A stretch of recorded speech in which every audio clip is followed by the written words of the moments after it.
6分でわかる浅井朝倉滅亡。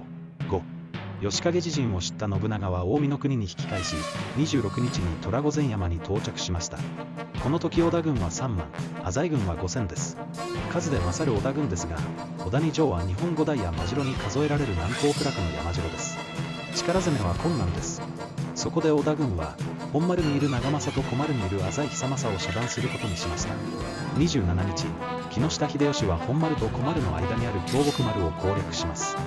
伏を遮断した秀吉は小丸を攻撃。久政たちは攻撃を食い止めることができず、久政自身の的小丸は攻略されました。